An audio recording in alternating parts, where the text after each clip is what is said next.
Sejam bem-vindos a mais um episódio do PodMed, esse podcast feito por alunos de medicina, para outros estudantes e outros profissionais também que acreditam nessa medicina mais humana, mais técnica.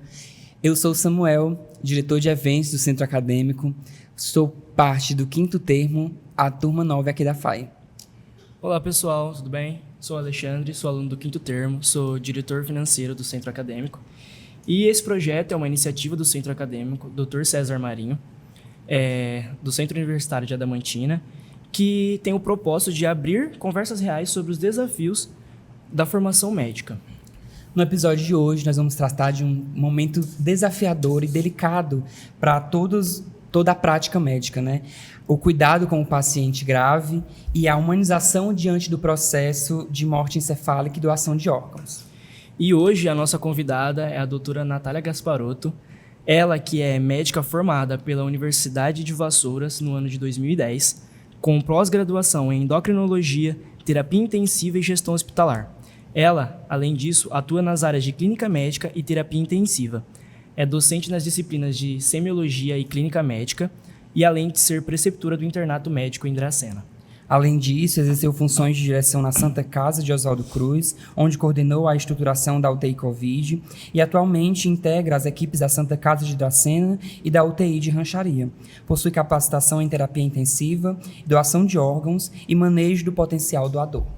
E nós esperamos que essa conversa ajude a refletir sobre o que é, de fato, esse cuidado humanizado em relação à complexidade na UTI.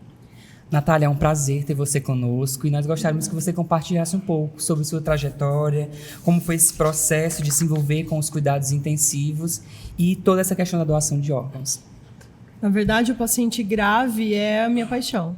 Eu costumo sempre brincar quando alguém vem falar, olha, eu tô com um resfriado. Eu falo assim, não vai matar, então não é pra mim. Tô brincando. Não é grave, né? Tô brincando. Não é grave, então eu não gosto de cuidar. Não, tô brincando. Na verdade, o paciente grave, todo o cuidado que envolve a UTI é o que me apaixonou, né? Ter o paciente na minha mão, saber como está funcionando aquele organismo, aquele corpo, por que aquelas alterações estão acontecendo. No ambiente de terapia intensiva, a gente consegue ter o paciente na mão. Eu costumo sempre falar, um anestesista, ele tem a vida do paciente na mão durante a anestesia. O médico da terapia intensiva, ele atua em diversos setores daquele organismo. Por quê? Porque o paciente grave é um paciente que tem chance de ir a óbito. Se o paciente tem chance de ir a óbito, ele não tem uma coisa gerando aquilo. Geralmente é um conjunto de pequenas coisas ou grandes coisas, grandes doenças ou alterações no corpo que estão gerando aquela patologia com gravidade. Né? Então, cuidar disso, tentar descobrir o que está acontecendo ali, por quê, e tratar, com certeza, é o que a gente almeja. Né? Ver o paciente saindo dali com a sua família, de preferência bem, é o que a gente quer, é o que eu gosto realmente. Certo. Doutora, nós sabemos que a UTI é um ambiente de uma complexidade muito alta, um ambiente que deve ser um espaço de escuta e dignidade e decisões conscientes sobre o paciente, sobre a família. Como você enxerga isso na prática? Olha, na verdade, o que eu vejo sempre são pessoas sem empatia. E dentro de uma UTI, quando a gente lida com pacientes graves, a gente não pode esquecer da família. Às vezes a gente esquece que tem alguém por trás. É aquela famosa frase, né? O paciente é o amor de alguém. E a gente lida diretamente com essa família, às vezes por um período muito pequeno, que é durante a visita médica, que é onde a gente tem que explicar para a família, para um amigo, né? Para quem está lá presente com a gente, o que está acontecendo com esse paciente. E, às vezes, a gente esquece que eles também precisam falar, que a gente precisa ouvir tudo o que está acontecendo ali. Né? Então, tentar entender o contexto familiar, as dúvidas que eles têm. Às vezes é algo bobo para a gente, mas para eles é tudo. né? Então, saber conversar com a família, saber explicar, isso daí ajuda, inclusive, na relação com esse familiar, na relação com esse paciente. E aproveitando o gancho assim, da comunicação, né? Como esse cuidado paliativo, às vezes, a comunicação eficaz, ela muda a relação, qual a importância dela, na verdade, né? Nessa relação e no tratamento também do paciente. É bem isso. Na verdade, a comunicação, ela ajuda no relacionamento. Se o médico, a equipe médica se relaciona bem com a família e com o doente, a acreditação acontece, né? Acontece menos desconfianças. A desconfiança numa equipe é muito danosa, tanto para a equipe, para o psicológico da equipe, quanto para o tratamento do paciente. Tem vários estudos, a gente vê vários artigos que estudam essa parte realmente da comunicação, né, da humanização ali naquela hora. Então, dar um tratamento, um diagnóstico que seu paciente, que seu familiar precisa de um tratamento paliativo é muito complicado. Porque o paliativo significa, né, abre aspas, que não tem o que fazer. Né, que já esgotaram-se todas as possibilidades terapêuticas. E a gente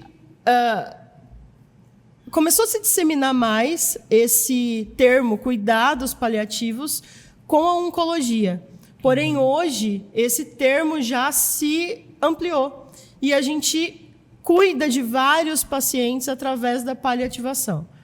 Né? Seja um paciente já que está acamado, um senhor com Alzheimer, que já não tem as suas funções fisiológicas funcionantes, ele não consegue se alimentar, ele não urina sozinho, ele não convive com o meio, né? Até um paciente oncológico que está andando pela rua sabendo que não tem mais tratamento para patologia. E como é acolher a família e o paciente que está em sofrimento, mesmo quando ele tem um rebaixamento de consciência, está em sedação?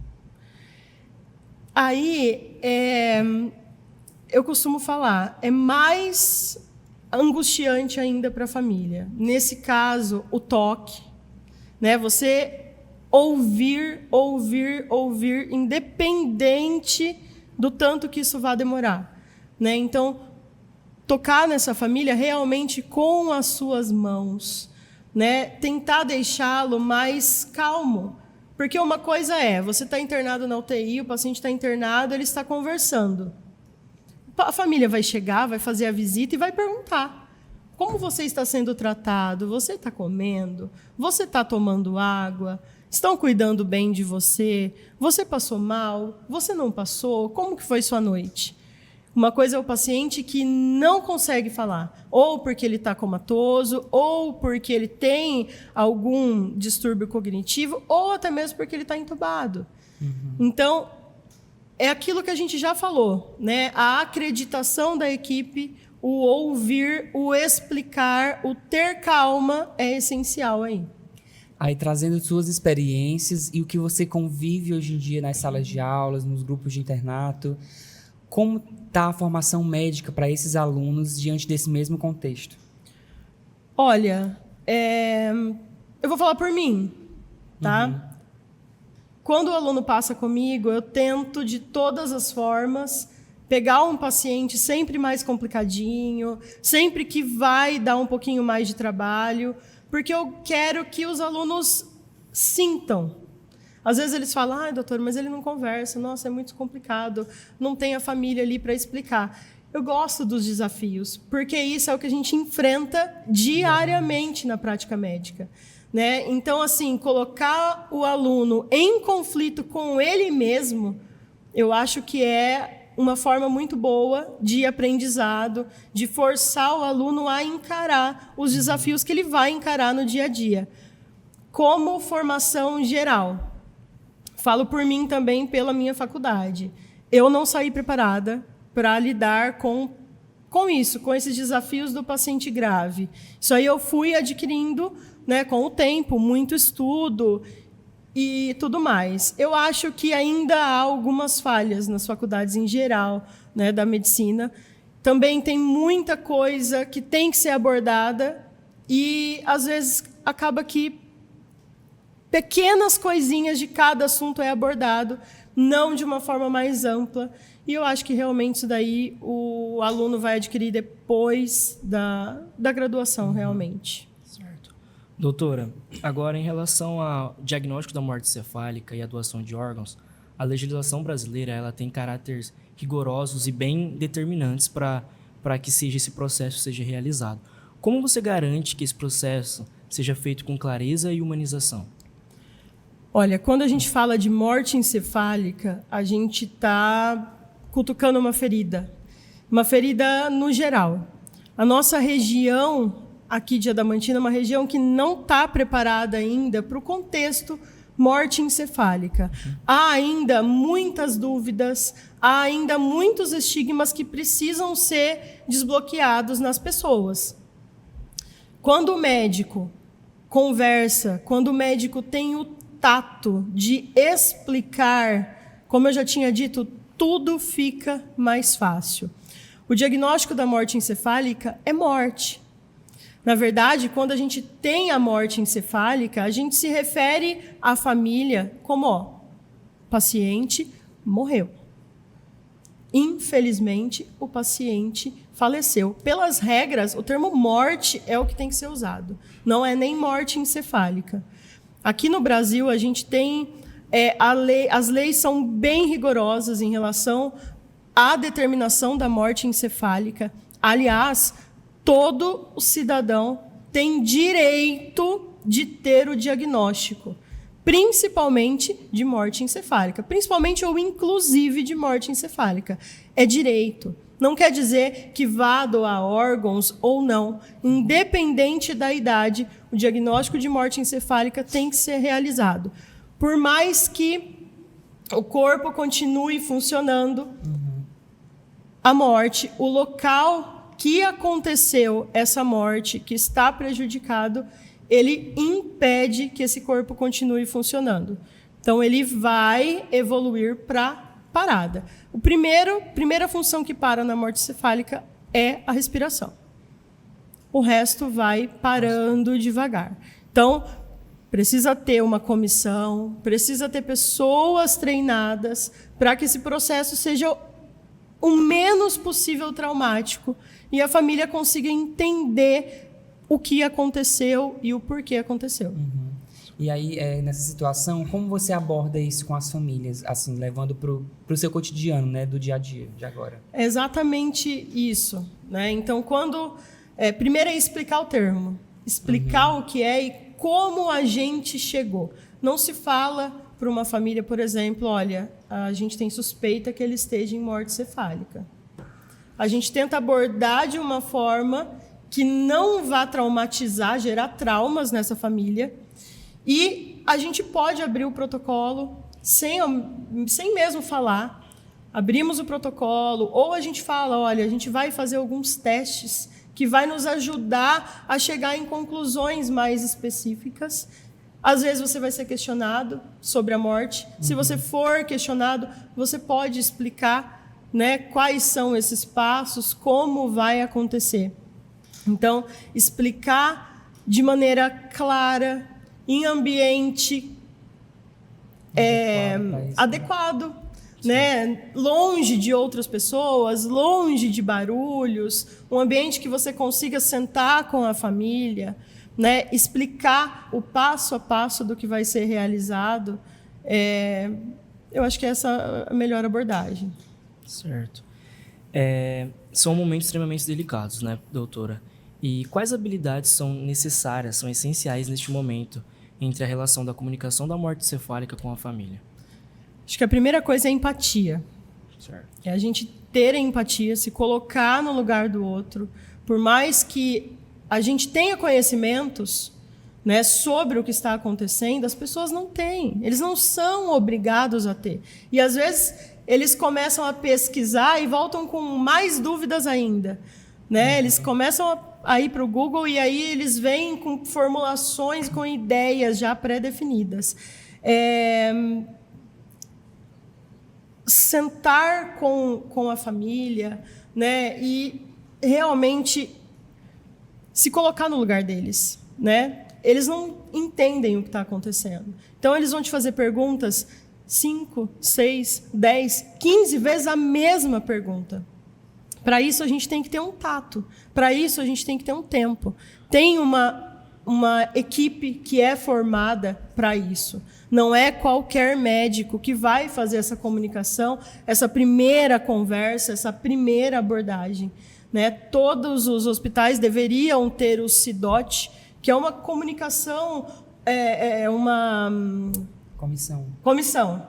Todo hospital deveria ter uma comissão que chama CIDOT, né? Que é uma comissão intra-hospitalar de uma equipe que vai fazer essa comunicação para a família, essa abordagem, inclusive se esse paciente é um potencial doador ou não, né? Então, tem que ser uma equipe preparada, não pode ser qualquer profissional, e ele tem que estar preparado para fazer esse tipo de acolhimento, de ter o discernimento e a empatia de entender o que está acontecendo ali com aquela família agora. Uhum. Como o nosso público-alvo são estudantes, como trazer essa consciência ainda durante a formação médica?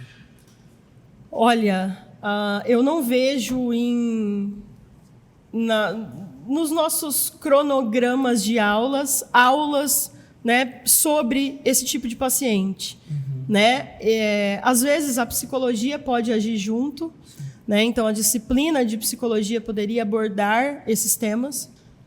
E as disciplinas mais clínicas ou, né, de urgência poderiam abordar mais. Eu acho que, hoje em dia, a abordagem com esses temas é muito pequena na faculdade de medicina. E, se fosse mais abordado, né, a gente teria médicos, às vezes, até mais humanizados também. Né? Então, melhorar realmente a abordagem dos temas, às vezes colocar a abordagem dos temas. Eu acho que caberia uma aula, né, inclusive com médicos, para explicar a necessidade da humanização, da comunicação, da conversa realmente com a família. Que isso, muitas vezes, é o que falta.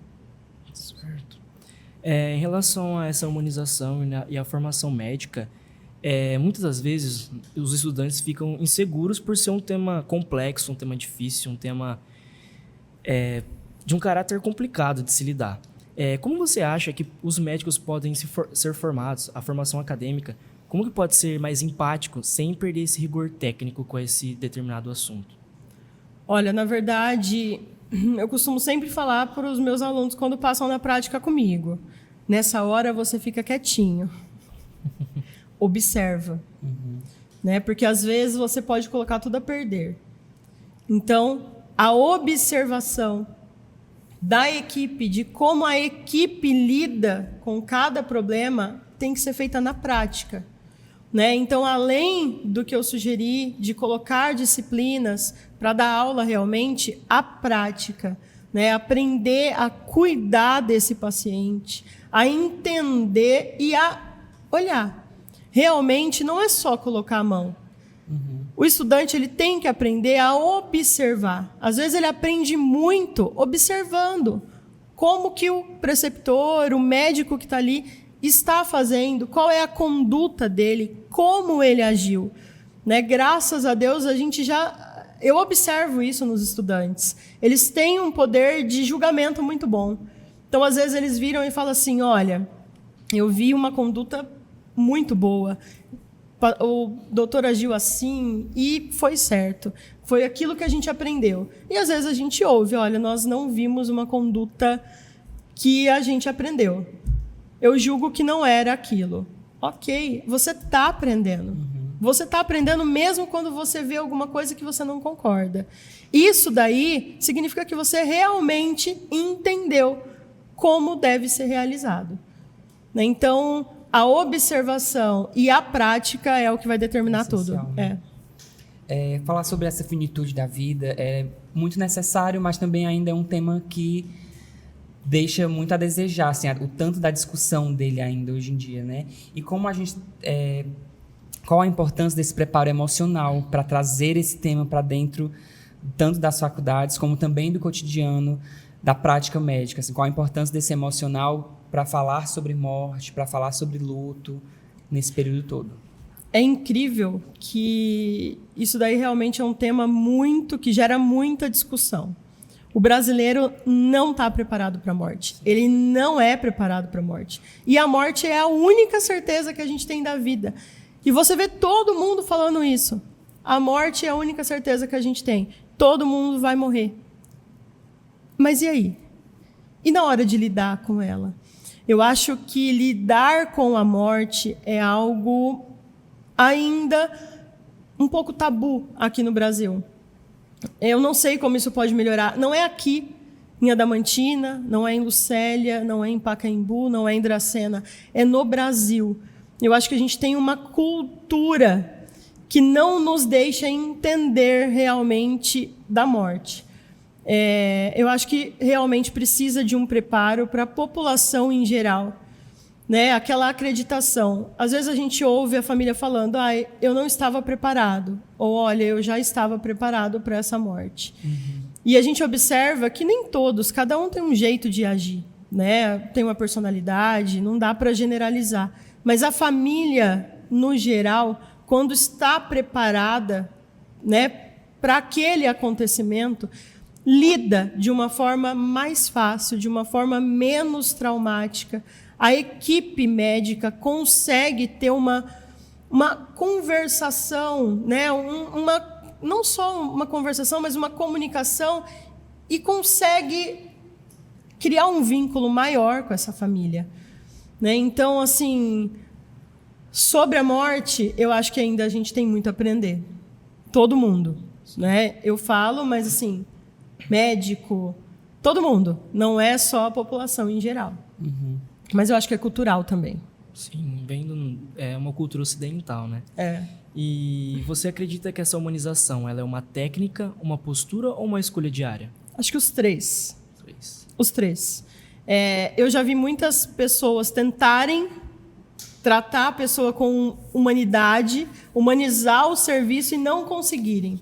Uhum. Né? Então, assim, a postura e a escolha diária, eu quero ser um médico melhor, eu quero que o meu paciente se sinta acolhido por mim, eu quero que a minha família, a família do paciente, perdão, que ela se sinta acolhida, que ela entenda que a gente está ali não só para cumprir nosso papel, que é trabalhar, a gente está ali para cuidar dos medos, não só do paciente, mas como da família também. Foi por isso que eu me apaixonei pela terapia intensiva.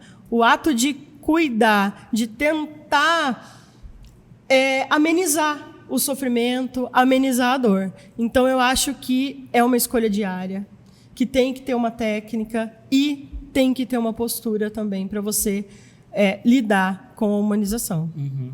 No primeiro episódio, Natália, nós falamos sobre saúde mental dos estudantes e dos profissionais também, e trazendo um pouco dessa temática discutida, como a gente fala muito sobre como lidar com o outro, né? Assim, com o paciente, com a família, mas como o profissional lida com isso, assim, como vai amadurecendo com o tempo, vai se tornando mais fácil de dar essa notícia, como fica o profissional depois desse processo? Na verdade, fica mais fácil. Fica mais fácil porque a gente aprende a lidar com a gravidade da situação e com a perda. O que a gente não pode perder, o que a gente já falou aqui o tempo todo, é a humanidade. A gente tem que entender, todo profissional tem que entender que nós somos humanos. E que, às vezes, a família vai falar alguma coisa para você que vai te ofender. E você tem que entender que aquilo não é porque ela quis. Que aquilo ali é por conta de um momento que ela está vivendo.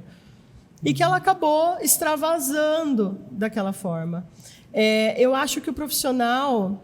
Eu já vi, gente, eu não vou mentir para vocês, eu já vi profissionais que não têm o mínimo de empatia com família, com o paciente. Eu já vi profissionais sendo grosseiros, e aí de todas as áreas, não só médica. Né? Eu já vi profissionais desvalorizando os sintomas de paciente. E isso é uma coisa assim que me dói profundamente, que é vergonhoso. Aquele paciente vai todos os dias no pronto-socorro porque ele tem um motivo. Às vezes ele só está sozinho em casa e ele precisa ir lá, porque lá ele sente o acolhimento. Às vezes o paciente vai todos os dias e o dia que ele vai com alguma coisa realmente séria, eu já vi também acontecer, esse paciente também é deixado um pouquinho de lado, porque ele está lá todos os dias. Então, realmente, é uma escolha. É uma escolha cuidar, é uma escolha acolher, é uma escolha tentar entender o que está acontecendo ali. Né? Seja em âmbito de pronto-socorro, seja em âmbito de uma UBS, de um consultório médico particular, seja em âmbito da UTI. É tentar realmente entender o que está acontecendo ali. A gente vai fazer uma das perguntas também que veio do Instagram é a questão de como está a consciência das pessoas sobre doação. É um assunto que hoje em dia já é mais discutido, é mais amplo, ou ainda existe aquela cultura, é um problema ainda, assim, existe essa falha de comunicação com a família, ou já se aceita melhor hoje em dia? Olha, se a gente tiver a equipe preparada, de novo, a acreditação no sistema e no que está acontecendo ali. Então, a gente diminui a chance de negativas, né, de desentendimentos da família, principalmente. Então, assim, equipe bem preparada é essencial. A nossa região não tem tantas equipes funcionantes. A gente tem equipe em Prudente, em Marília. Não temos outras equipes. Então, aqui no nosso interior, na nossa sub-região, a gente perde doação de órgãos. Por quê? Porque a gente não tem a equipe preparada para realizar realmente essa abordagem. Né? Então, assim, a abordagem ela inclui vários passos. Né? Primeiro é explicar o que está acontecendo. Né? Para ter uma morte encefálica, para ter a doação, eu preciso ter a morte encefálica. Né? Ponto. Para ter a morte encefálica, eu preciso ter uma doença, uma causa definida, comprovada, e que possa causar realmente alterações cerebrais que possam gerar essa morte. Então, começa por aí.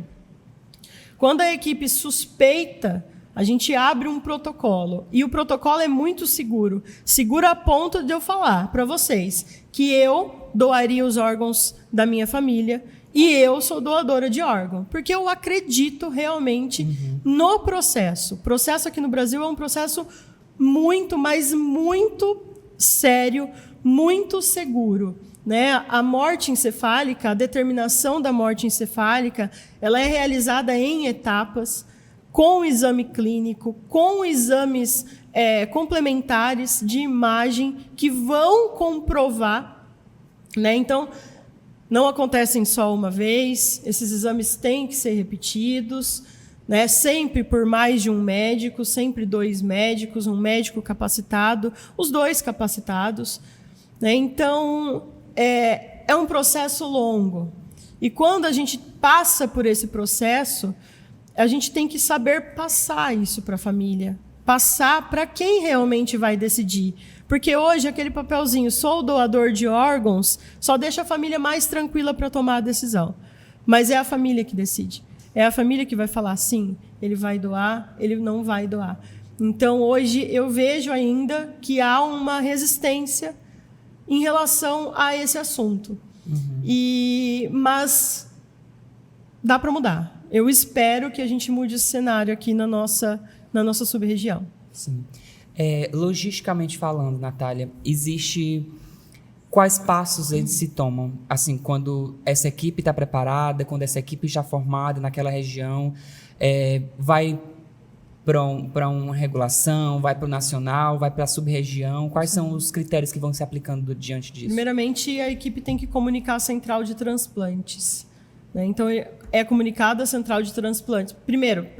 Primeiramente, a equipe da UTI comunica essa comissão intra-hospitalar que é preparada para isso, que há a possibilidade de haver uma morte cefálica.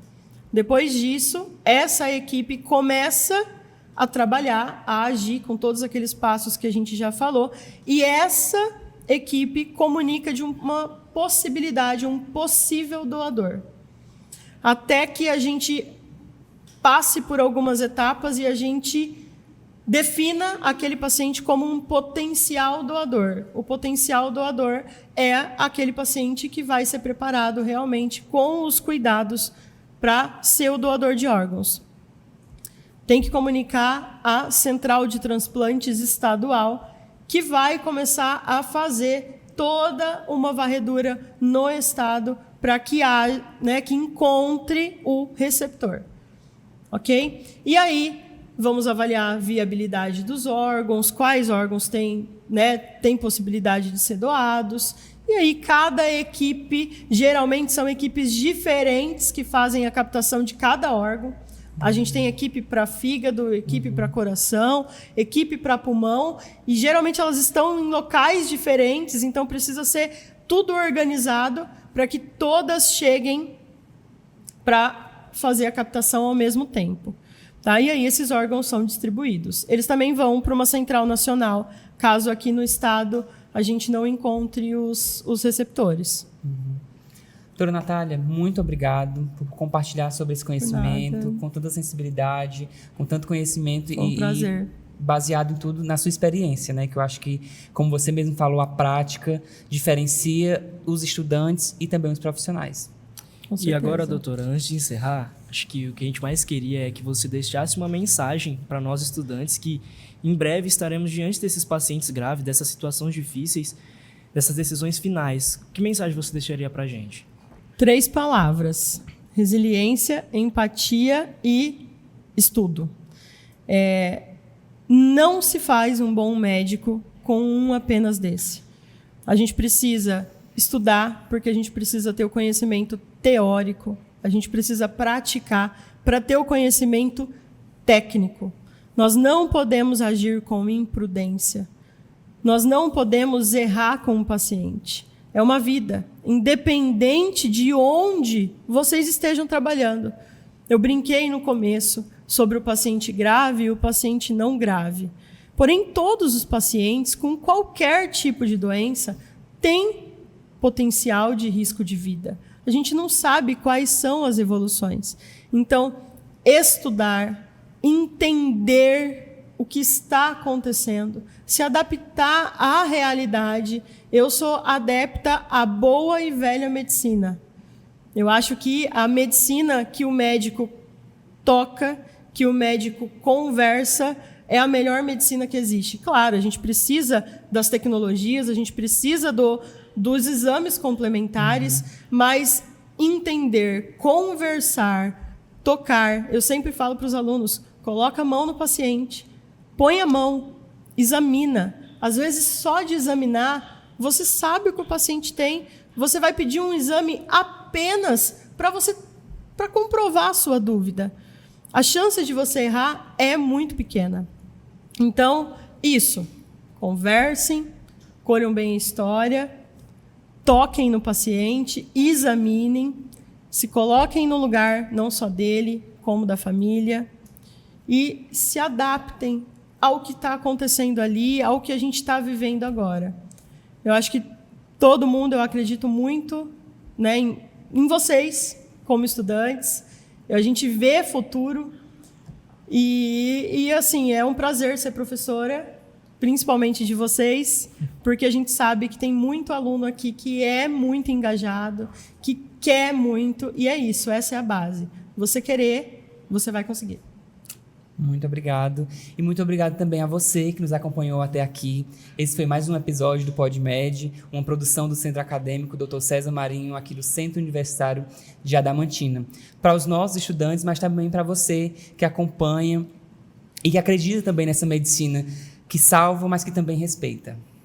E é isso. Compartilhe esse episódio e nos ajude a construir uma cultura mais humanizada de todos os níveis de formação médica. Até breve.